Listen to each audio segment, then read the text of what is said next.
Welcome to A State of Mind, a podcast where ancient wisdom meets our crazy modern world. This is Julian Royce.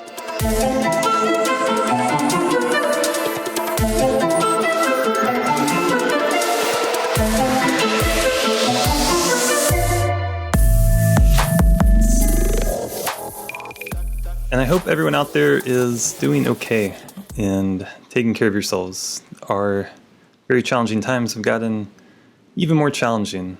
I'm going to upload this at the very front here. Quick announcement. If you have been enjoying this podcast, please consider making a donation. Even $5 or $10 really makes a big difference. So head over to patreon.com/astateofmind or stateofmindplay.com. And something that I want to start doing with this podcast and show is sharing more of the feedback that I get from all of you out there listening. So I got this message from ZB in California, who wrote about the episode on sexuality and Buddhism. And he sent a message that says, "Your interview with Ben Jaffe is very well done. I just wanted to express my appreciation, and I echo your sentiment that it is better to keep talking about what sexuality means and what kind of values we want to have around it, rather than sweeping it away as something inextricably creepy." So thank you, and I, of course, couldn't agree more. And now for today's episode. I am recording this on June 2nd, and the world is literally aflame following the detention and murder of George Floyd in Minneapolis. The situation seems to be getting inflamed all the further by our own president, who has responded to the protests not with an attempt at understanding or addressing the underlying causes for them, but instead by threatening to order the United States military to intervene and stop the protest. The situation and the videos appearing online, and what I've seen on my social media feed, some of them are incredibly disturbing. Images at these protests of police basically fighting the protesters. And of course, the video with George Floyd is incredibly disturbing. So if you decide to watch that, you should know that ahead of time and prepare yourself. So I'm really at a loss for words here, but I think that this is an important time for us to all look into the mirror, so to speak, and reflect on our own values and what we really believe is true and important. And just to reflect on, to take in, to consider all the injustices in the world today.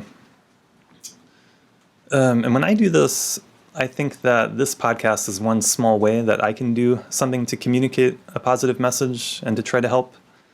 So I want to thank my friend Sammy for pointing that out to me. I was talking with him the other day. I think one of the things that we can do, that I want to encourage us all to do, is to take care of your own health, your own well-being, and your own mental health, to pay attention to your own states of mind, and to use them, engage with them in a skillful way that contributes to well-being in the world rather than detracting from it. Sometimes that would mean taking time to yourself, solitude. Sometimes that could mean talking with a close friend. And sometimes that could mean engaging in broader action.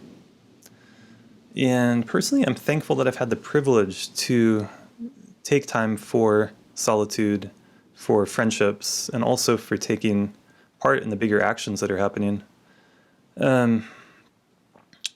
So, today's episode, I'm speaking with Apollo Love. And Apollo is also a community organizer. In fact, he's taught empathy workshops around the country in 30 different states, if I'm not mistaken, as well as to police forces. He is part of policeempathy.com. So please check out this website for an organization that is needed now more than ever before, policeempathy.com. I love this idea of teaching empathy to people. It's not a skill that gets covered in traditional school, but it is something we can learn about and practice and actually develop. Apollo also helped organize the March for Our Lives protest in Oakland, California. There were tens of thousands of people gathered peacefully. And it was really amazing to hear from Apollo how, before the event began, They brought in meditation teachers, nonviolent communication teachers and facilitators, and all the staff that were helping organize this event. They led them all in a group meditation and a visualization of how they wanted to see the day unfolding, in a peaceful way. And then it did unfold in a peaceful way. So I think this is a really positive story to hear and to remember during our time of unrest. Hopefully we will be moving towards greater peace and justice on a countrywide level. Apollo also gave a TED Talk on stopping school violence. I will link to that in our show notes. He's also a poet and a rapper. And I'm going to play for y'all a clip of one of his songs here in a moment.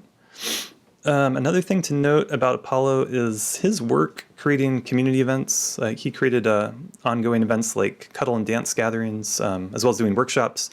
And all of his work has been put on hold during the coronavirus. So he is currently living up in the mountains of Colorado and taking his own time for solitude, though the recent current events may be threatening that attempt at solitude on his part, because he wants to be involved with what's going on. Here is his remix of the song Imagine.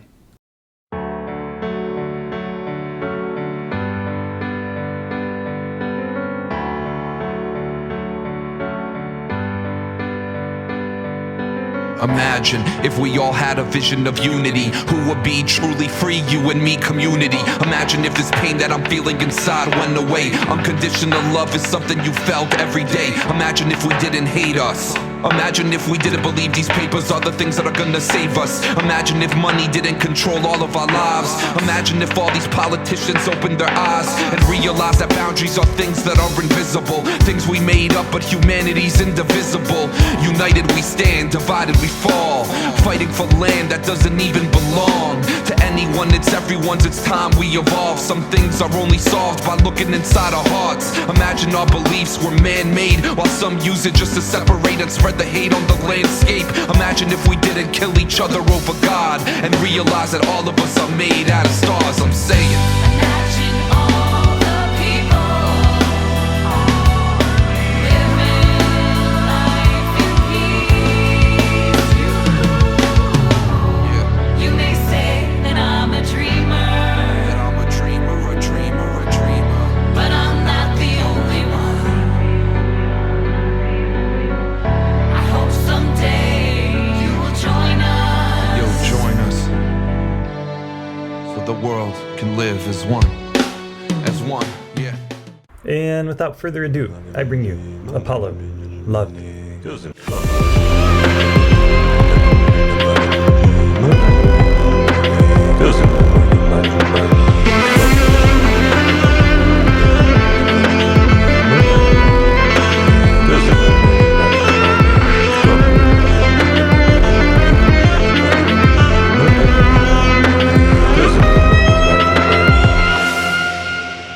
And I'm here today with Apollo Love.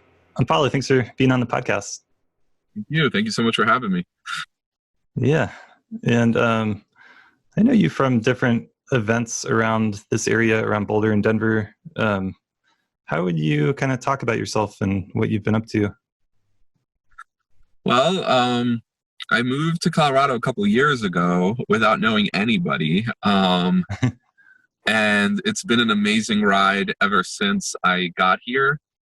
Kind of a funny story that a lot of people don't know is when I got picked to host a Rise Festival, I just got to Colorado like 2 days before a Rise Festival even happened. And I found out I was chosen as the host like as I was driving to Colorado. So I kind of took it as a really nice welcoming into the state. And that one weekend turned into so many other things. It was a pretty life-changing weekend for me overall. I even met the partner that I'm with right now. I met that weekend. A lot of the friends and everything a lot of the connections came from Arise. So yeah, ever since that, I've just been as involved as I can get in Colorado events and the community. Yeah, that's great. And Arise is like a music, also yoga festival, right? They have a lot of yoga workshops and yeah, they got a bunch of things. It was awesome. I'm a little sad it's not happening this year. And are you talking about the Arise that just happened last summer? Because I remember. Yeah. Yeah. No. 2 years ago. 2 years ago. Or Okay. wait a minute. Sorry.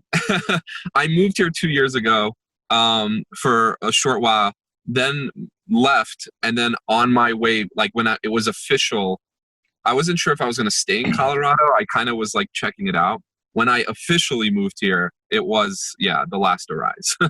Yeah. Okay, cool. Yeah, yeah. Because I remember I was there too and did a meditation um, workshop. And yeah, I saw you up on stage and I was like, oh, yeah, because I'd seen some of your Facebook posts and stuff. But that's Yeah. interesting. You didn't know that you were going to be hosting until right before. Yeah, I was driving here like, okay, I really liked Colorado. I don't know if I'm going to call it my home, but then when I decided like I'm definitely moving to Colorado, for that to happen immediately as I was moving to Boulder, like literally, I actually met the roommates that I ended up living with. I met for the first time at a Rise Festival, which is hilarious. So, yeah, I've been kind of going back and forth between Boulder and Denver, and I just love it. I love the state. Yeah, it's a great state. And you were in LA before this? I was in Oakland and Oakland. for 4 years doing empathy workshops for high school students out there. So I love the Bay Area, and I don't really know what drew me to Colorado except some sort of inner calling is how I describe it. Cool. Yeah. And I saw your TED Talk about school violence, and I thought it was really a good message. Thank you.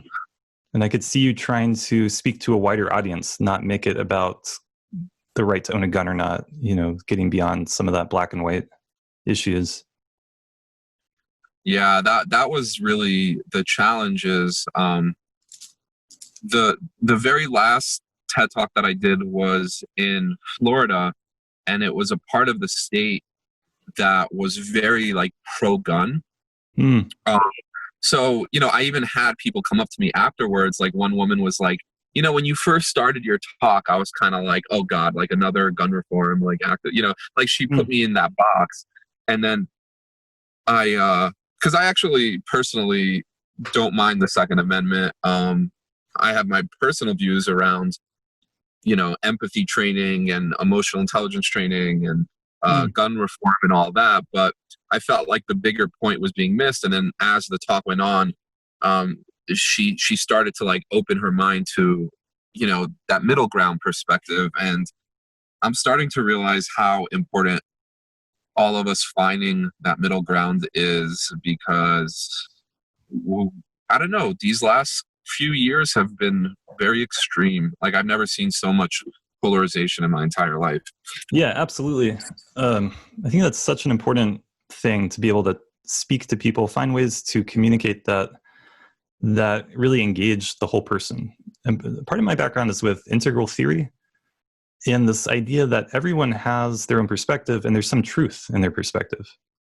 And what I see happening so often is we have these issues that are so polarized, and it's like people are just reacting to certain phrases like gun rights or abortion or whatever the issue is.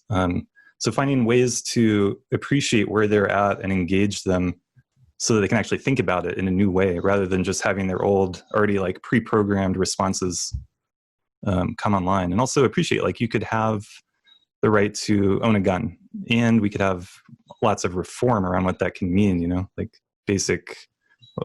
personally, like basic security checks, basic background checks, basic like common sense gun laws kind of stuff. Yeah.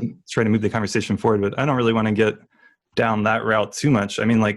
But this idea of empathy training is more why I wanted to talk to you, that we can actually learn skills of how to empathetically relate to one another, feel one another, appreciate one another. And even if you disagree with someone, try to understand their perspective, where they're coming from, maybe even why they think what they think.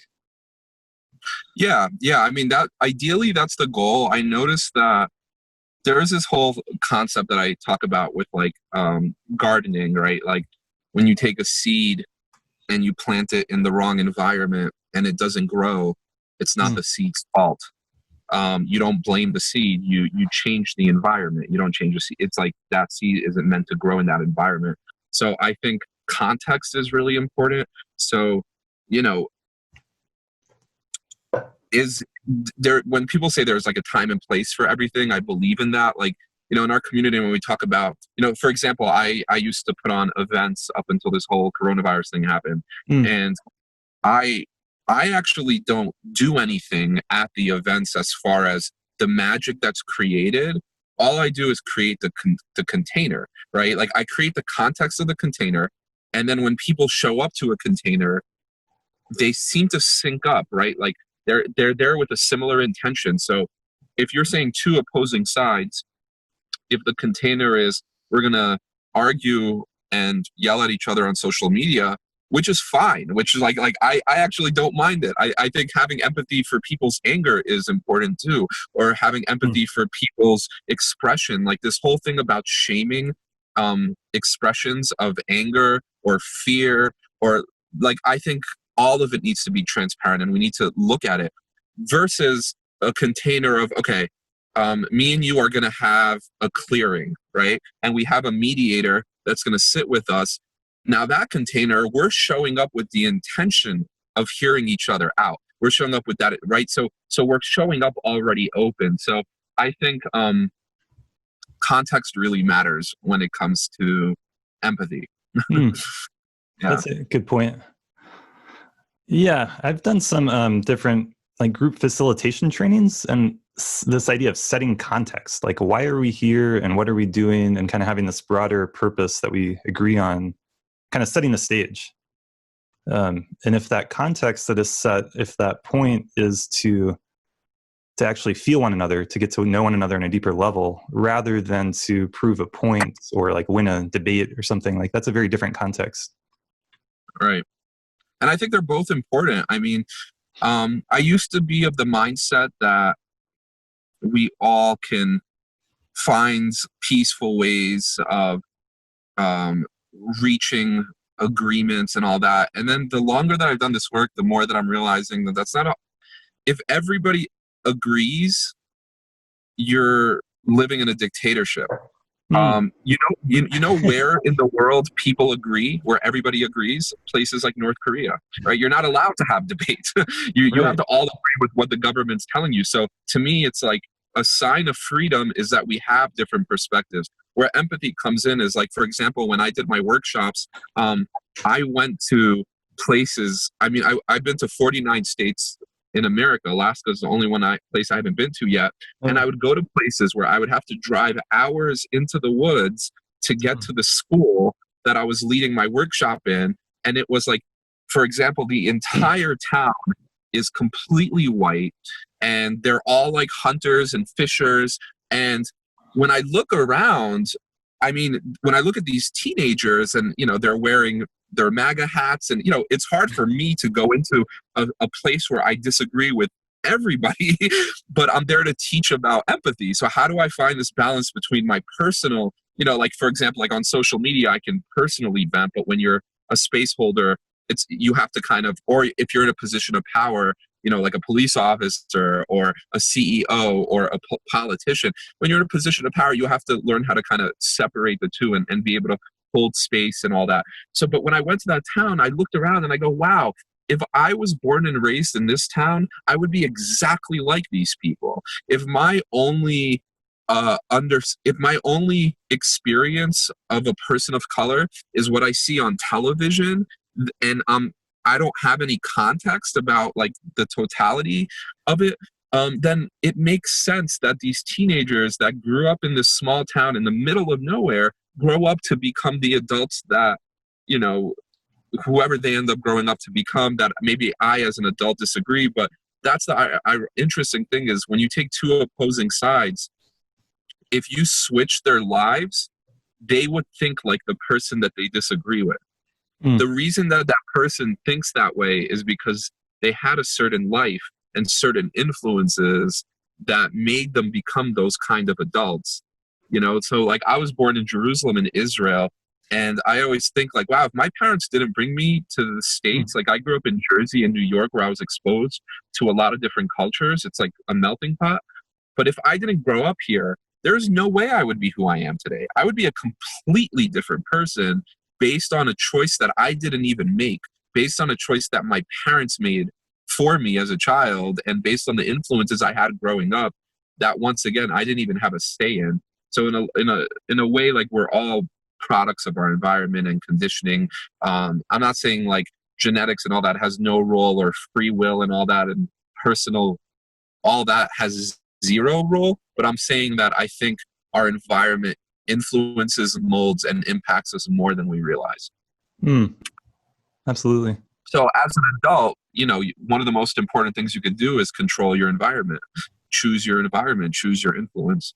But that's amazing that you taught these workshops in 49 states. I didn't realize that. Is that right? You went I've been to 49 states. I've probably taught in maybe like half of them, 30 of them maybe. Okay. Yeah. That's amazing though. Just for our listeners, what is your workshop called, or what was it called? It was for an organization called Challenge Day. It's existed for a few decades, and it was basically, we would take 100 students from 7th through 12th grade, and we would be in the gym for about 6 hours, and it's a full-on social emotional learning workshop, kind of like an anti-bullying, suicide prevention, social awareness workshop. So was doing it with the young people, and now I've been shifting to working with adults. And when I was out there, I did a workshop at San Quentin State Prison with about 100 people that were in there for murder, or these horrific crimes, situations that they ended up in. And that was a real eye-opener to see how, I always have this quote that I say that we are so much more than our weakest moments, and I try to remember that. So I don't want people to hold me. When you're a public figure, you sometimes either get pedestaled or demonized. We do that to anyone who's, that we don't understand, or that isn't a public thing, or politicians, celebrities, workshop facilitators, leaders, teachers, anybody in that role. People will project things onto them. So like, I don't want to be pedestaled. I don't want to, I think that's what happens a lot when we get surprised when like we see our heroes fall, and it's just like, yeah, because they're human beings like all of us are. So the more that you travel, the more that you learn about people, even people that have done horrific things. Like I told you, like the I know you're familiar with the interview I did with Charles Manson, and it's like, people, like, it's like, if you can understand and have empathy for someone like Charles Manson and 100 murderers at San Quentin State Prison, then it's like, I feel like that's bickering over little things, or not willing to forgive people over little things, or demonizing them over, one weak moment that they had. It's not the totality of who people are. And I always say that anybody who, that whole quote, like, hurt people, but I also think that anytime a crime is committed, like, the criminal is usually the first victim of that crime, in a way, when you think about like the cause and effect of what makes people become who they are. So yeah, the more that I travel, the more that I interact with different kinds of people, the more empathy that I can hold. I always say there's nobody there's nobody that I'm not willing to forgive, and nobody that I'm not willing to apologize to, with time and context. Right. I actually want to circle back to Charles Manson in a little bit, but yeah, he's a good example of someone who's been so vilified that if we can find some humanity there, some compassion, without excusing bad behavior. I mean, it's this is one of the issues that actually divides more conservative people from more liberal people, just based on psychological studies, really, of openness, where like people on the more conservative end of the personality spectrum are more kind of crime and punishment oriented. And people who are more, just to generalize, more on the liberal end are more forgiving. They want to see prison more as like a rehabilitation. And so I think it's important to honor both perspectives. But basically, I agree with you. I think we, as a society, need a lot more of the empathy. We need a lot more of the sympathy. We need a lot more of the understanding. And if we could like, if someone is saying something and then they end up not being perfect and like having some scandal or something, that doesn't mean that their message was necessarily wrong. It means that their behavior wasn't perfect. Like you just said, they're human. So I think being able to like have that perspective feels really important today, because what happens is like when someone's, a politician or a leader or whatever, and they mess up, then it's like that gets used to discredit everything they stand for, everything they've done. And I think that just doesn't, that's not logical. That's not logical to me. Let me ask you like a philosophical question, if that's cool. Let me flip the interview for a sec. Yeah. If you had to choose, this is a total philosophical like dilemma. If you had to choose between, let's say you're a soul and you get to choose two different lives. One life, you are not going to really hurt anybody. You're going to kind of be neutral, but you're also not going to really leave a big impact. You're not going to inspire anybody. You're just going to live kind of like your own little life, like kind of a neutral life, no too highs, too lows, right? Mm. So you're not really contributing much to the world or to society, right? But you just live a neutral life. On the other side, let's say you're going to inspire millions of people, donate like millions of dollars, have actual evidence that you've saved people's lives. However, you are going to do one horrific thing that destroys somebody. Let's say like you're going to murder somebody, but you're also going to save 1,000 lives, versus you're not going to murder somebody, but you're not going to save any lives. If you do positive versus negative as far as contribution to humanity, which life do you choose? That's a fascinating question. I love that. Yeah. I mean, destroying someone else's life is that's pretty extreme. And yeah, my gut reaction is to go with the bigger life that makes an impact, that affects people. And right, so we see this with celebrities a lot, where I know, I look at some celebrities where they've done so much good for the world. And then if, they had a weak moment and they messed up or whatever, and then they're forever demonized for the rest of their lives. And that's all that they're remembered by. But then I'm like, yeah, it's an interesting dilemma. It's an interesting dilemma. I don't know what the right answer is. But I know that's not saving 1,000 lives, maybe the equivalent of those lives. Like saving those lives are worth something, is what I'm trying to say. Now the karma of what you do with the negative aspect is yours, right? Like that's stuff that you're gonna have to deal with one way or the other. But it's this overall philosophical thing of like, yeah, like how quickly somebody can do. I'm reading this book right now, or listening to this audiobook called "Don't Bite the Hook." Highly recommend it.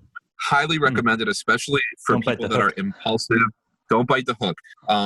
If you have anger issues or you're impulsive and you give into your emotions a lot, it's a really, really good book. And it kind of talks about how somebody can do a lot of good in the world, but if they hurt you one time, that you will be forever demonized in their eyes. That like all the good that you did for them will be forgotten because of that one pain that you caused them, or because you gave into your anger. And it talks about like the destructive force of anger, which I can vouch for. It's something I struggle with sometimes. But how that one moment of anger can wipe out all of the good that you do in the world. Yeah. Well, absolutely. I mean, that's actually an ancient Buddhist teaching. There's this Buddhist master, Shantideva, who said a single moment of anger can, exactly what you just said, destroy 3,000 years of good karma or something like that. And people have been listening to this podcast. Like I've had several podcasts about scandals in spiritual communities, specifically Buddhist ones. And I think what you just said is so relevant to that. Where like there's a teacher who's been inspiring people to make positive changes and live better lives and be more compassionate. And then there's some scandal, often around sexuality. And then the whole thing can flip from something good to something bad so quickly, where all of a sudden this was a cult. I was being controlled. I gave up my free will. And I think it really takes some inner work and maturity to like harvest the gold, harvest the good, and not totally demonize the thing. Because when you demonize the group and the leader 100%, you're kind of cutting off a part of yourself, I think. Because the people who are most hurt by this are the people who are in these groups, and then they feel so hurt because they feel like they've wasted years of their life. And I don't think we need to feel that way. I don't know. I'm trying to find a way to talk about that and think about that makes sense. But for sure, we're all human and we all fuck up, and to not excuse any bad behavior at all. It's such a tricky subject. I think it's more about normalizing instead of excusing. When we normalize, when we realize that people are people, and no matter what, I've been involved in a lot of different communities, and what I've noticed is it's pretty similar, like the percentage of people that are doing bad stuff versus good stuff, or the percentage of people that abuse their power. You can put on a different costume. You could, if we're talking about like the new age community, right? Yeah. Where it's like, for me, sometimes it's even harder to see some of the darkness that people carry because we spiritually bypass, or we don't accept emotions like anger or and so it doesn't matter if it's new age, if it's politicians, if it's Buddhism, if it's the police force. It's like there's always a majority of people actually are doing good work, and then there is the ones that are doing the most extreme stuff, the ones that are the loudest are the ones that get the most attention. We see this in politics especially, right? Like the extreme left and the extreme right are taking up most of the spotlight when they actually make up a minority of the population. So we see, it's just human psychology. That's a great point. And I mean, we haven't gotten into this, but like all these protests going on, I think the vast majority of people are showing up peacefully. They're showing up with good intentions. And then there's a minority who are smashing windows, et cetera, et cetera. But I'm sure if you counted how many people showed up to protest, and like, let's say there was like God's camera, and you could actually mathematically count how many people showed up to protest and how many of them threw a bottle, it would probably be like 1%, maybe. Like, who knows, right? It's like, but it's definitely a minority, 100%. Well, I think we, human beings are addicted to drama, where the news media plays into things that are exciting. If there's 1,000 people walking peacefully down the street and there's one person who rips all their clothes off and like lights a building on fire, like we're going to look at that, that's partly like an entertainment thing. And then the other thing I was thinking about, because I want to say this, is like your question was a really good one about the two lives. But I just, part of what that brought up for me is like, I think someone could be leading a very, I don't know what the right word is, simple life, where they're not getting a lot of attention or fame or money or whatever. And that could be a really good, fulfilling, amazing existence. And I just feel like our culture is so worshiping of fame and money that we devalue, other ways of being sometimes. Yeah, this is where we go more into philosophy. Like, I'll tell you my personal belief, which could be total BS. But my personal belief is that every soul chooses in some way. So like, if a soul chooses to have a peaceful life where they're not really making a positive impact or contributing to the collective, but they're just finding their inner peace, then maybe the last lifetime was the total opposite, and they need a break, and they need to do their inner work. And there's nothing wrong with that. I think sometimes, like, some lives are more to be internal, and this feels so real to me right now because I'm in this dilemma as we speak, where I'm in the middle of turning off my social media. This riot happens. I write a post, and it has over 3,000 shares now. So now I'm like, okay, this post is helping people. It's inspiring people. It's educating people. It's obviously resonating. Now, if I turn off my social media, the post is going to disappear. So now I'm like, okay, I'm going to wait for it to kind of slow down before I turn it off, because it's serving the collective, but it's at the cost of my own. It's distracting me from the inner work that I need to do. So I'm in this, right now, like I said, I'm in a mountain in the middle of nature, away from people. And my goal was to disconnect from all the fighting and the activism and all the stuff that I'm normally involved with, and do my inner work. Because a lot of times that social political activism can be a distraction from ourselves. It's easier we see this a lot with people that caretake for others, or they're always fighting for something outside of themselves. It's like fight for your own self-growth, fight for your own inner peace as well. So it's Mm. about finding the balance and also being in alignment with what you came to this earth in this lifetime to be. You know, it's different for each Yeah, person. There's no right or wrong. absolutely. I love getting to witness some of the process that you're in.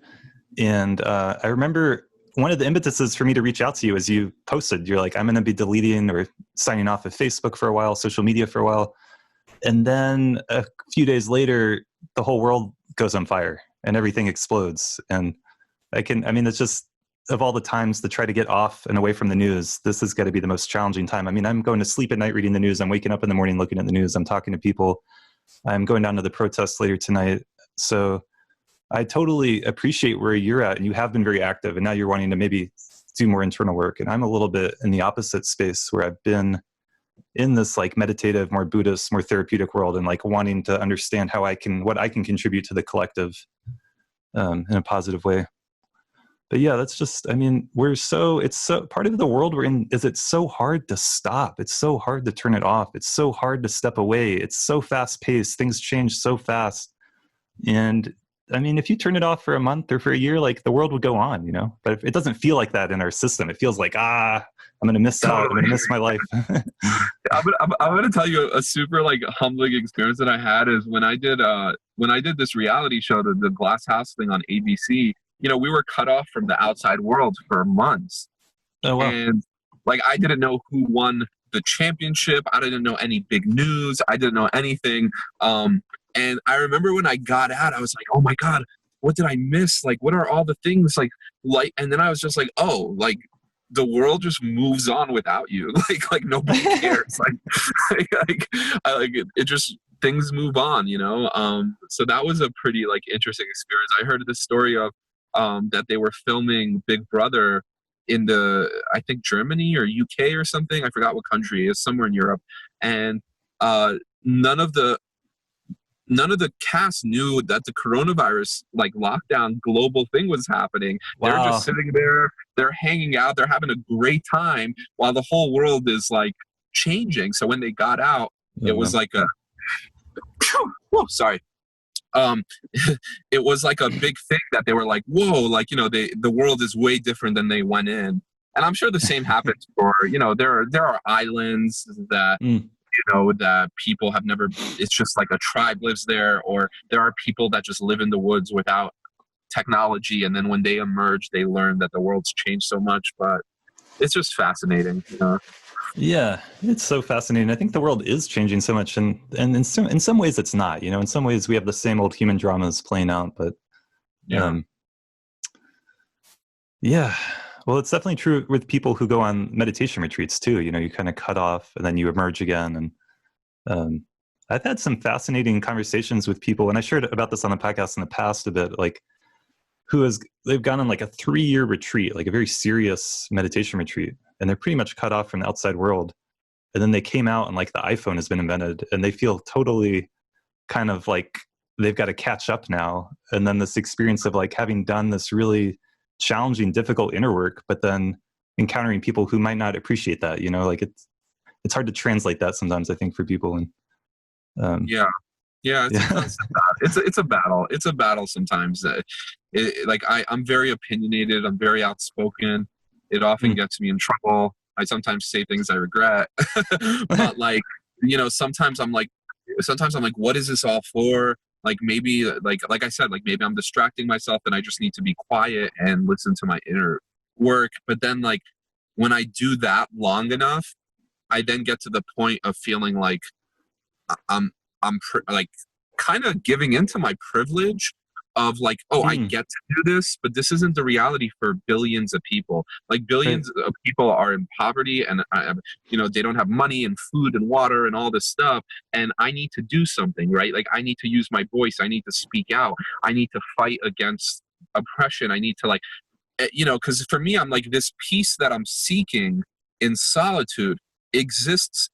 outside of this life, right? Like I Mm. came from the oneness, I came from the peace. I chose, Mm. I signed up for this roller coaster ride. I chose to be in this human body that I know is going to be forgotten, and none of this really matters in the bigger picture. But in this picture right now, in this moment, it does matter.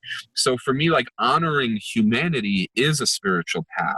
Yeah, To me, definitely. those, like, the people that are protesting, they're not any more or less spiritual than the Buddhist monk that's meditating. Their Mm. soul chose to be to fight for something in this lifetime, and that other soul chose to do inner work in this lifetime. All of it is, I don't even see this thing of like, this is sacred doesn't even always resonate with me, because I'm like, by saying one thing is sacred, you're saying that something else isn't.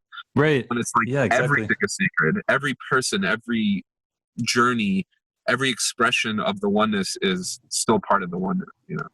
Yeah, no, I love that. I agree. I mean, I think being able to honor both, being able to take time for solitude and time for engagement, and they're both so valuable, and they don't need to be seen as contradictory, like, at all. Yeah. Um, yeah.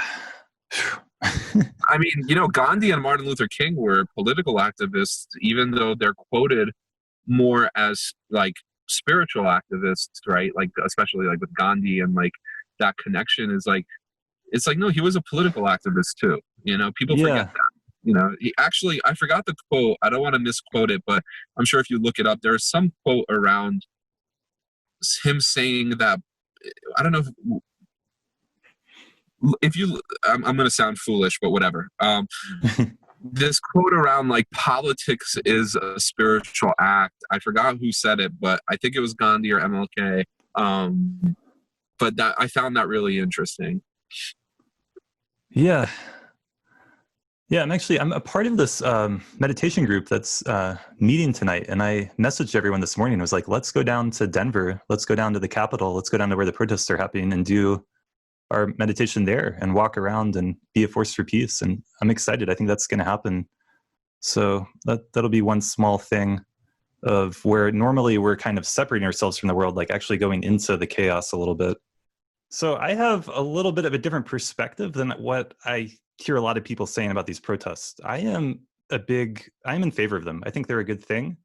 And I think some amount of the threat of violence is actually a force for positive change right now.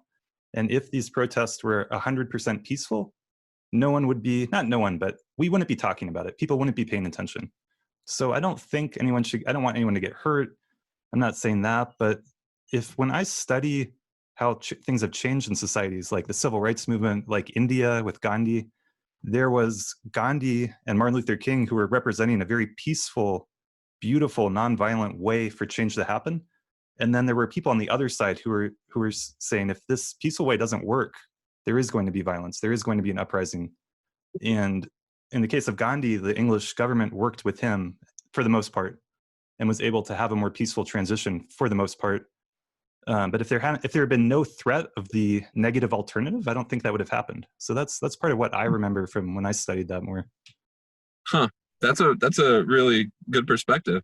It's interesting. Like, just right before this interview, I got into kind of this a debate on Facebook with someone who is so I'm part Armenian, and we went through the Armenian genocide in the early 1900s, and Oh man. this Armenian guy was posting about, oh, they shouldn't do this. Like, look, like, Armenians have been marching for 100 years without any violence. And I go, first of all, you can't compare the two. If you were in Turkey and the Turkish police officers were constantly killing your people, constantly, and you went through hundreds of years of oppression, and you're peacefully protesting and marching and it's not working, eventually you snap. And to be honest, I'm surprised it hasn't happened earlier than this. Like, when people yeah. like, to me, it's saint-like. It's saint-like to go through what people of color have gone through, Yep. specifically the Black community, and for it to have been as peaceful. And the thing is that my favorite meme going around right now is like showing all the other ways that Black people have been protesting, and how every single time it's been criticized. Like, you can't take a knee, you can't wear a t-shirt at a sports game, you can't, like, give a speech at an award ceremony. Like, no matter what whatever strategy is tried, it's constantly criticized. So for Yeah. me, burning, like, I when people are more outraged at a physical object being destroyed, like a building, than a human life, like somebody's brother, somebody's father, somebody's son, like, Mm. there's something morally wrong with that, especially when billion-dollar insurance companies are going to cover it. Like, why are people so passionate about a billion-dollar insurance company losing 0.1% of their budget more than they are that a innocent human being lost their life? To me, Yeah. that's the outrage. Yeah. Yeah. Absolutely. I couldn't agree more. And I think to me that speaks to really deep dynamics about our society.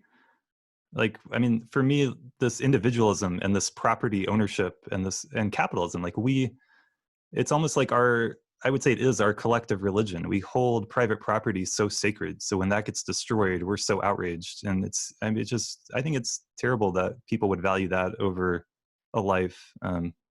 But that seems to be what some people's reaction is. Oh no, they're destroying a building. Why? Why are they destroying a building? They have really good reasons. Like something has to change. And people in power need to know that, here's the thing.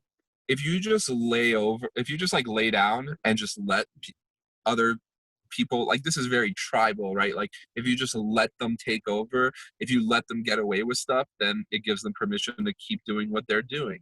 If they know that the people are going to fight back, that Mm, that it's going to cost you so much, especially because they have such an attachment to money and materialism. If they mm, know that you're basically hitting them where it hurts, and if they know that it's going to cause all this, then they're going to be a lot less likely to do it, and they're going to be more likely to look at alternative ways. So yes, peace is the path for sure, but there is a concept of spiritual warrior. I think a lot of times when we idolize our ancestors, it's like, first of all, we don't know what they went through. Um, we don't know what their lives were actually like and the level of balance between violence and peace, but I bet you it was a lot more tribal and mm. survival based when you come across a new tribe, or the wars that happened in the past. But there had to be a balance where, like, when you look at the country we're in right now, where, indigenous people had so much wisdom and so much peace, and they were met with violence. And it's unfortunate what happened. It's unfortunate what white people came and did to these lands and to this country. Um, Mm, and so when they yeah, say, like, learning from the past, it's like we have to learn, where did peace work and where did violence work? Because there are situations where each one actually was the reason that they both can lead to peace, is what I'm trying to say.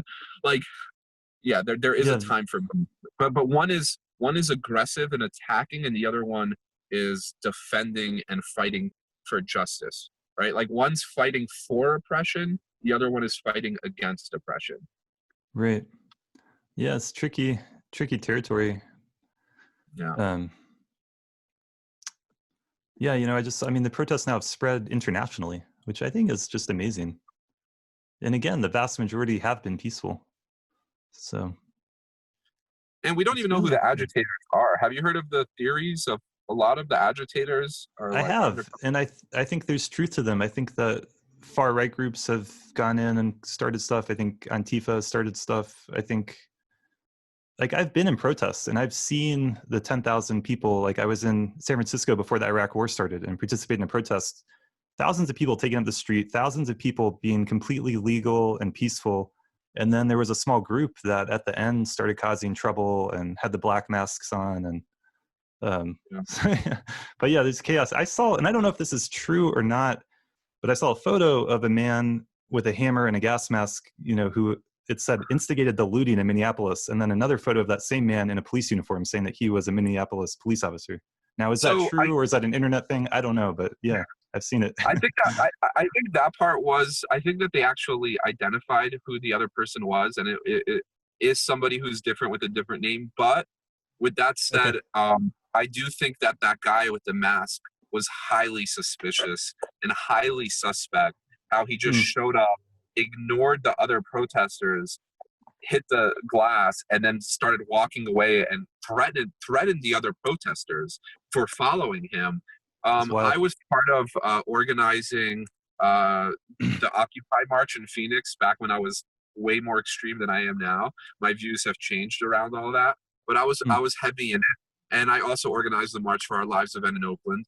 And I saw how, like, at least in the Occupy thing in Phoenix, there were definitely some people that were protesters that were suspicious to a lot of us as Mm. being undercover police officers or people that were instigating stuff that we weren't agreeing with. That, but they're kind of, the way that you could tell is when they're doing their own thing that is completely contrary to them, to like, they don't, they're not in unison with the movement.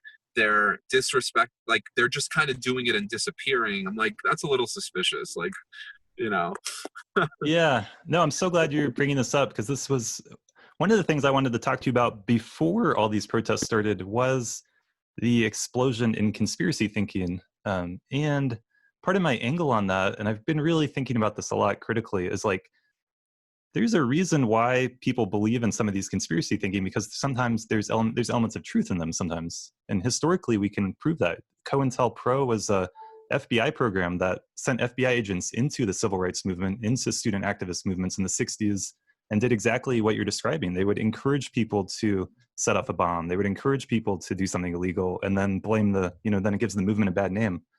And I had Daniel Thorson on the podcast, and he lived in the Occupy Wall Street encampment for like months. And he saw people coming into the encampment and trying to kind of talk to people and get people together to do some kind of something illegal. And sometimes they would be able to tell, like, oh, this is an outside person who's trying to infiltrate. And so that does happen. That's not a crazy conspiracy thinking. But the problem, of course, is some of these conspiracy thinking ideas are way, too much, and probably are completely removed from reality. So it's just, Yeah, we live in a confusing time. We live in confusing time. it's a rabbit hole. See, there's this thing where it's like, just because people tie threads to different points, they tie threads, and they're not necessarily connected to one another. So, like, for Mm. example, just because this is true doesn't mean that this is true, or just because this happened doesn't mean, like, there's a difference between causation and correlation. And I think that when we distract ourselves with things that are, there are things that are theory, and then there are things that are more like what we're talking about right now is actually more of a tactic than a theory, right? It's more of like Mm. psychological warfare. It's there's war strategies there, but it feels like it's of this earth. It feels like things that make logical sense, that the opposing side wants to, like, you know we paint the other side in a bad light. We do that Mm. as humans in lots of situations, so why wouldn't we do it when it comes to politics and social activism and all that? Like, of course. So to me, that there is logical and illogical theories, and I think when people present theories that are far out there, it's fine. It's fine to explore it, but the level of dogmatic, like, fundamentalist, this is Mm. the truth 100%, and you're an idiot for not believing it. That approach, it's just like, you spent so much time talking about, like, 5G causing coronavirus, and no time talking about black people getting murdered by cops. Like, Mm. there are things that are tangible that needs our focus and energy. But if you're 100% convinced that your theory is true, then in your mind you think that you are fighting for something that, it's not a theory, it's a fact in your mind. But for me, like, I just prefer to put my focus on things that I know I can change, that I can contribute to, that I could do something about. If there is some sort of secret society of people that are running the world and all this stuff, like, I serenity prayer is my favorite words ever written in English language. Not from like a Mm. religious perspective. I just think that philosophically, it's the greatest words ever written, to grant me the serenity Mm. to accept the things that I can't change, the courage to change the things that I can, and the wisdom to know the difference. That applies in so many areas of society and life. Yeah, that's beautiful. Thanks for sharing that. Yeah, it's a great perspective. And I think sometimes having a more spiritual perspective can help me to kind of let go. Like maybe, some George Soros is an evil guy. Yeah, what can I do about it? I can do the best that I can do. And I don't believe that he is that evil personally. But Yeah. like it just, if it's disrupting someone's sleep, if that's all they can talk about, I mean, there's clearly the coronavirus and Trump, there's a lot of factors, but we're in a time where people are, there's no longer a consensus reality. There's no longer agreed upon reality the way that there used to be. Yeah. And none of it's going to matter. That's the thing that cracks me up the most is kind of tying it in back to what we were talking about earlier is at the end of the day, there is this humbling realization that no matter what we do, if you save the environment, if you save politics, all of it, there will eventually be a point. Maybe we buy ourselves another 100 years, another 1,000 years, right? Let's just say we take steps right now. Not to say it's not important, right? Don't get me wrong here. It is important to put focus on making the world a better place. But when when it's used as a constant distraction from like never doing your own spiritual work, at the end of the day, this world is going to end. We know that. It's science. It's a fact. Not only is this world going to end, there will be no evidence that planet Earth ever existed to begin with. So as the universe is expanding, the space between planets and stars are getting further and further, that no matter, right, there's eventually going to be a point where humans, the Earth, the sun is going to explode, right? And things are going to go flying. And what is 1,000 years to infinity? What is 1,000 years to like billions and trillions of years of existence, right? It's nothing. It's a little tiny speck. But this whole realm, I believe, is created for our, I call it Earth School. It's created for our souls to grow, to experience, to have these experiences of either fighting to save the planet or learning about, emotional intelligence and, learning about alchemy and things like that. Like, to me, it's like, it's cool that we're in it, but let's not forget what we are. Like, more important than who you are is what you are. We're very caught up in who we are. We're very caught up in identity. But I always say, like, I'm a soul before I'm a human. I'm a human before I'm a race. Like my ego, like how I'm remembered, who I am, none of that really matters in the bigger picture. It's all a game of the ego. I don't care who I am. Who I am is a costume, but like what I am outside of this, I'm using who I am to expand what I am. That's why I chose to be this character in this lifetime. That's my personal belief. Yeah, no, I really appreciate that. It's a bigger perspective to take. And yeah, we do get caught up in these identities for sure. Yeah, to be able to let go of that. Yeah, we can honor them, but it's not what we are in the bigger picture. Yeah. Well, to go the kind of opposite end from the cosmic view back to the muck and guck, I said I was going to circle back to Charles Manson. And what I had in mind is there is some evidence. I don't know if this new book came out, the CIA and MK Ultra. It's this kind of stuff that if you start talking about, you could sound crazy. But we now know, you can look it up on Wikipedia and read about it. There was this MK Ultra program in the CIA that was trying to develop mind control techniques and doing all kinds of weird stuff. And so there's good circumstantial evidence that places Charles Manson, it's really creepy and it's terrible. But like in San Francisco, in Haight Street, with the CIA agents were going in and actually distributing LSD to people and trying to brainwash them in negative ways. And it's the kind of thing that if someone had talked about this 10 years ago, they would sound like a raving lunatic, like the tinfoil hat wearing conspiracy guy. But this is an example of a government program that was kept really secret, that was really destructive and horrible, and it's really disturbing to learn about. And so I think we as a society need to reckon with our past in order, if we want to understand why conspiracy thinking is taking over our politics, we need to look at the actual conspiracies and have some like truth and reconciliation around them, because they're terrible. And there may or may not be a direct connection with Charles Manson, but there's, the MK Ultra program has been admitted, and that's something that we can learn about, and it's disturbing. So. Yeah, there's a balance, right? What my hope is that, this whole thing of we can either like fight the old world or put that same energy into creating the new world. Hmm.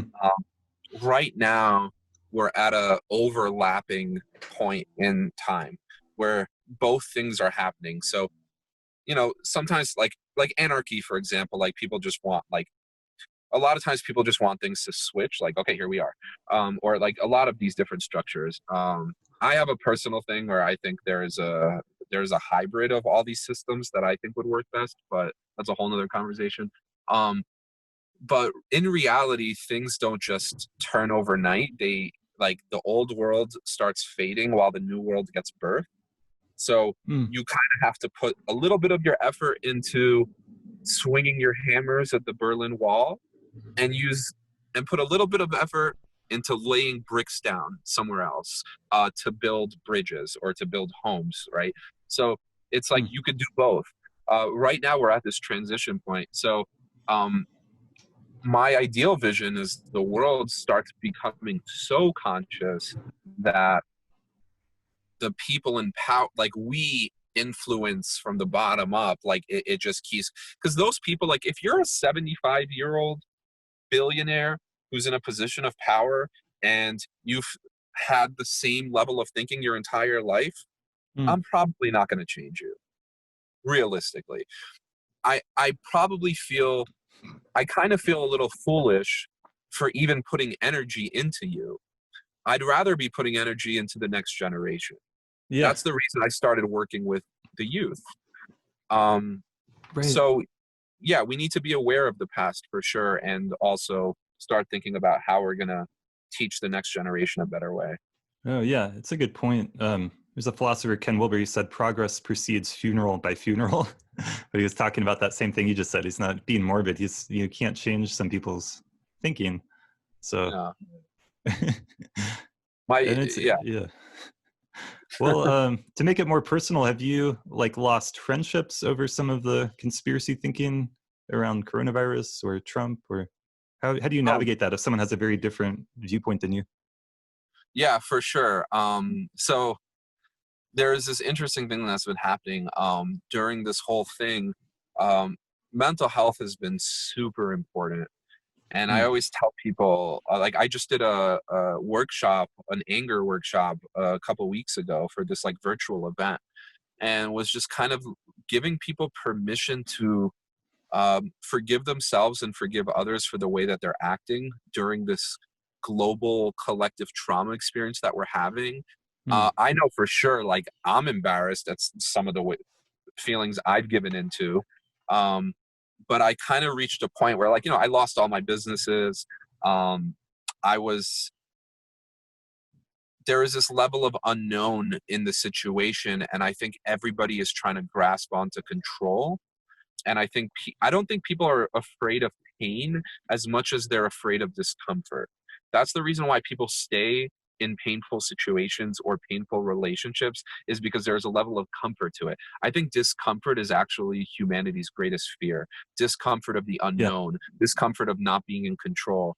So for me, yeah, I ended up losing, I don't want to say not too many friends, more like acquaintances or online people where I go, Jesus, like, I go on Facebook and I'm sitting there and I'm scrolling and it's just like riling me up. And I'm like, I don't even know these people. And every hour that I spent debating people that I don't even know is an hour taken away from getting closer with the people that I actually love. Like, it's time. Everything is an investment of time and energy. We know this in entrepreneurial school of thought.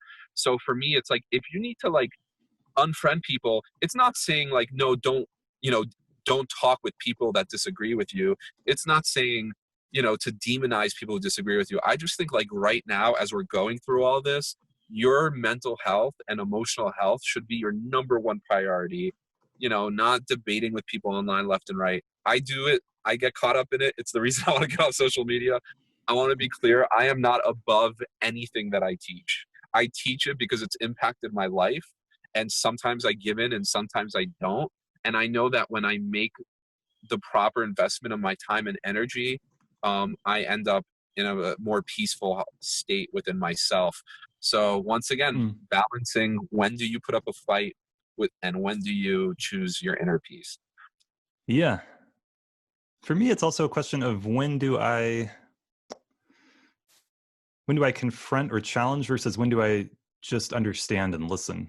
And I try to do both usually. I mean, if it's someone that I want to put the time and energy into, because I've had some people that I'm fairly close to, and I've been surprised to discover more of their worldview. Like I never knew that you believed Hillary Clinton was involved with kind of evil sex magic trafficking something. Like I didn't know that about you, and Right. how can I understand this? And I don't believe that myself, but I try, it's like, where do you go with that? I mean, Yeah. um, And yeah. I've met a lot of these celebrities. I've hung out with a lot of these like rich and powerful people. Mm, I wish more people did. Because when you do, you kind of realize that, oh, you're just a human being. You're in a different position. I've spent like mm, prolonged periods of times. I'm not going to mention the name. There's one person who's a billionaire who's very mm, famous, and I spent an entire week with them in this really deep inner work stuff.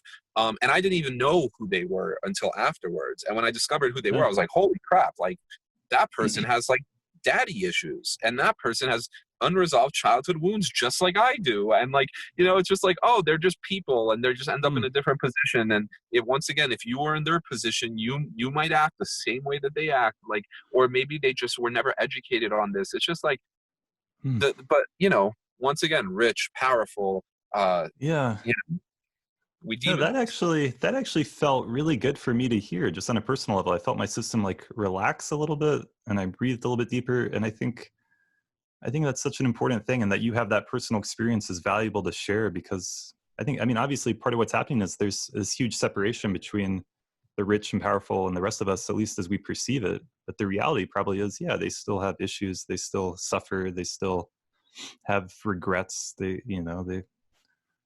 honestly, I think that's part of what the value of podcasting has done. When some of these guys go on a 2 hour, Joe Rogan interview, like Elon Musk, you get to see the humanity a little bit behind the frontier or your projection, because it's such a, partly just because of the length of time. Like if you talk with someone for 2 hours, you will get to know them on a deeper level, you know, A, like a people, fun thing yeah. you can do that people can do is like reverse pattern trace behaviors. So what I mean by that is, right now, like, think about a person that you demonize, that's like rich and powerful, um, and or an act that somebody from the other side has done, and then like you write down the act, and then you kind of like start zooming in until you get to the core of the behavior. So you go, okay, so that person did this act. At the core of that behavior, what are they actually like committing, like emotionally? Like what is what are they guilty of actually doing? Not like Mm, in a specific way, like, oh, that person did this, but I mean the emotional core is like, oh, that person is really wanting to feel control right now. That is mm, why they did what they did. And then you take that emotion and you go, have I ever in my life done something that just because I was afraid and I wanted to feel control, right? Um, for example, um, let me think about how I want to say this. mm, Okay, so we're seeing it right now with police officers, right? Where you see there's a group of people that have been demonized, right? As a collective versus another group of people that are equally, not equally, that's not fair, but are also being demonized as a collective, mm, um, right? Where I know police officers that do speak out against injustices, especially like when I lived in the Bay Area. I also know police officers that have abused their power. But oh I well, also know people. I also know people that have abused their power. I know right, social activists that have abused their power. So right. I worked at a nonprofit where the founders abuse their power. So it's like I see it, and I'm also like, okay, when you're judging an entire collective from individual, it's an ism, and that ism exists across all boards. The difference is is that some isms are more deadly. Some structures, in like, the way that Black people are treated in this country has far more deadly repercussions and psychological repercussions than people stereotyping all cops are bad, right? Mm. It's different. It's different. One has more power than the other. So both things can be true, and it's a spectrum of mistreatment. But at the core level, we might still be slightly guilty of demonizing an entire group based on the actions of a few, on all sides. Yeah, it's a good point. And then what the conversation needs to be is how do we change some of these structures, the real societal structures that are leading to things like this, like George Floyd being murdered, and it's not really about an individual. It's about the whole, the reason why people are protesting around the world is,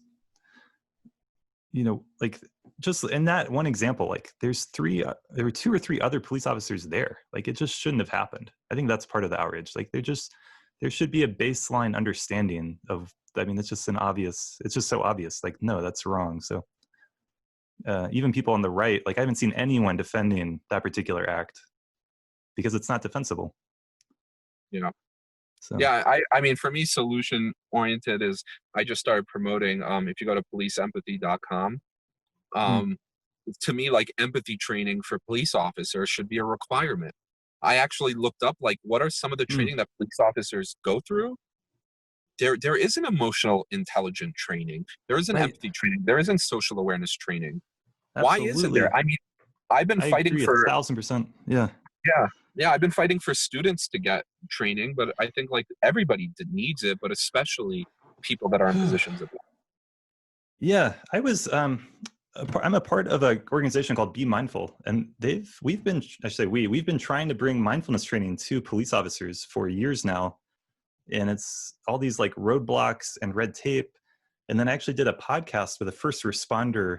He's not a police person, but he was and he's like, if you call 911, he's like the guy who would answer the phone. And I learned he's like part of this first responder community, and then he didn't want me to publish it, which was a real shame. But like, there is just a level of mistrust of media, of the perception of outsiders coming in. It's kind of this inside-outside dynamic. I don't have maybe as much experience as you do, but it's not, I just, part of the problem that I've seen really clearly is if someone's having a mental breakdown, if someone is a schizophrenic, a lot of homeless people have severe mental health issues. In our country, we call the police, and the police aren't trained at all. They have zero training to deal with mental health issues.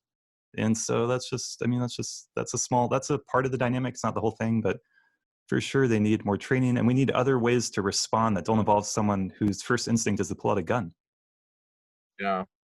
There's this thing like, in order to change the government, we must become the government. So you can either try to make people that are in these positions of power more conscious, or you can have conscious people end up in those positions of power, right? Those are two different strategies. Those are two completely different strategies, right? So I'll say so the March for Our Lives event in Oakland, we had thousands of people show up, presidential candidates, celebrities. Steve Kerr was there, the Warriors coach. At the end of it, both the police and the activists said that it was the best organized political protest they've ever been to. Like, we got complimented on it. And when people ask me, like, what was the secret to that? Because I'll tell you this, when I had meetings with the police, wow, they did not want to be there. They just like were mean immediately. They were like, they weren't initially on board, because you have to get permits and all this stuff. And then I was like, okay, I'm not going to work with the police at all. But then we weren't sure if we were going to march, and then they had to shut down streets and all this stuff. Like, I was trying to do it the safe way, the right way, but not, get all sides kind of on board. But the secret to the whole event being successful, we didn't have a single violent act or anything. And this was Oakland, right? Like, wow. Oakland knows how to protest. Was because before the event started, not only did we have an awesome staff, but we brought in meditation teachers. We brought in nonviolent communication space holders. And you could see photos of it, of all of the volunteers going through like an hour Tai Chi meditation, mindfulness visualization of the event before the event even started. And the event was flawless. Like it went great. And by the end of it, those same police officers that were so mean to me, just by giving them some of the empathy tools and being the change, like showing them like, you could be mean to me, but I'm going to communicate with you like this. I saw them turn. I saw them have a 180, or the end of it, they're like, you know what? Like this was actually a really good thing for the city. And hearing that coming from, so it's like, they just haven't had the opportunity. They haven't had the opportunity. Nobody has ever taught them about emotional intelligence or empathy training. So Right. I think it needs to be required, and we need to, you're not going to convince all the police departments to do empathy training. So our current strategy is to try to get to the politicians, or to have people who believe in this to run for local office, like we're seeing recently. How many people came to the March for Our Lives? It was, I think, a few thousand. It was like 3 to 4,000 maybe. That's such a great example of a large peaceful gathering. Also, the women's there was a march for women's rights right after Trump was elected. Completely peaceful. Yeah, I was there. Amazing. It was awesome. Yeah. So completely peaceful, right? Yeah. It was there was like 1 million people or something crazy. That's incredible.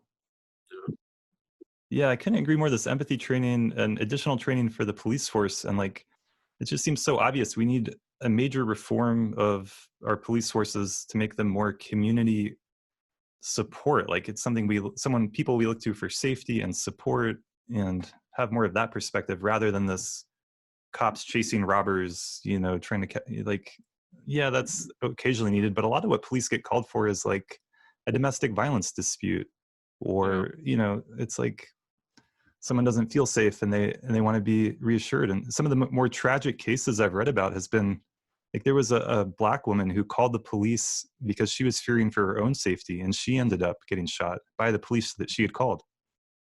Right. I mean, there's 800,000 police officers in the United States, right? To think that all 800,000 of them are just mean killers is not reality. But there is a structure that they're all plugged into that needs to be changed. Yeah, exactly. A lot of times they have to toughen up mentally and in order to emotionally survive what they go through every single day as well. Where they put on the badge and they don't know when they answer to a call. Especially in their training. In the training, they show the police officers. They don't show police officers videos of all the times cops mistreat people. They show police officers videos of cops being kind when they pull somebody over and then getting killed. Like, they're literally putting fear in cops' minds, because they're trying to, from their perspective, they're trying to protect their police officers by making them all constantly like paranoid and like you have to be tough. There is no room for empathy and softness. Like, you have to hold that line in order to survive, like physically and emotionally. But I don't think that's true. I think there's a way you can be tough and hold a hard line and do what you have to do while still being in touch with your humanity. Yes. But it's challenging. Yeah. But if you're going to sign up to be a cop, it's like you got to be committed to doing this kind of training. Yeah, I think it's a great idea. Hopefully after this, that will get more traction. More people will get on board and it can be implemented. Yeah. Well, it's been great having you on the podcast. Before I let you go, just switching gears again, what all reality shows have you been on? You mentioned Glass House. I just wanted to know. It's so funny. Like, it's like it feels like it's from a different life. But in my 20s, I was on MTV's True Life, and then I got on ABC's Glass House, and then like some stuff on PBS and NPR, like for different related stuff. I like to use the media to promote what I want to promote. Yeah. Well, it's great that you're doing such positive things with the kind of platforms and following you've developed. So yeah, I use it to, like, when I was on the Glass House, I was talking about the how, you know, the irresponsibilities of unchecked capitalism and, you know, things that I bet you when they were trying to cast me, they didn't think I was going to be talking about on live TV. Mm. Because I played their game. I play the game. I use it to get on when I need to get on, and then you could say that I'm an undercover agent, but like in reverse, like I'm infiltrating them. Like everything's a tool. Money is a tool. The media is a tool. Communication, all the press, all this stuff you can use, but you have Yeah. to be clever. It's a mind game, you know. Yeah, this would be a whole nother conversation, but this idea of reality TV has kind of taken over our world, and like the line between reality and entertainment and acting, and it's just all become so interconnected and kind of blurred and kind of, I mean, now we have a reality TV president. So there you go. Totally. And once again, to tie it back in to what we were talking about, it's like, you know, a lot of times people ask me the behind the scenes of it, and I go, no, like, yeah, they didn't feed me lines to deliver, but the way that what they included and what they didn't include was manipulative. The Mm. kind of music that they added to the scene and the way they would cut to somebody's reaction is manipulative. It's not what was actually happening, but it feels like something different. But then I go, okay, we could say that about mainstream reality shows, but then I can also say that about Plandemic, and I could say that about alternative news. Everything is guilty of the same thing. I'm a filmmaker. I went to film school too. And it's like everybody is manipulating everything in some way or another. I don't care if you're the mainstream news or alternative news. I see just as much manipulation in the alternative news and alternative documentaries. Right. It's just humans, man. It's like, Yeah. Well, again, it's the power of the story. That's what grabs us and holds us, I think. So, yeah. Well, yeah, it's been great having you on. Thank you so much. Yeah, I really appreciate the conversation and the flow and all the different topics that we got to explore. So thank you for having me. Really appreciate you. Thank you. Thank you so much for listening. If you have found this podcast valuable, there are many ways in which you can support it. You can share it with friends and on your social media. You can leave us a review on your favorite podcast listening app. And you can visit our Patreon page, patreon.com/astateofmind. For show notes and more information unique to each episode, visit astateofmindplay.com. And to learn more about my work as a therapist, meditation teacher, and coach, visit julianocean.us. And please don't hesitate to send me a message or email and let me know what you think and contribute to our conversation. Thank you so much for your support. It is listeners like you that make all this so very much worthwhile.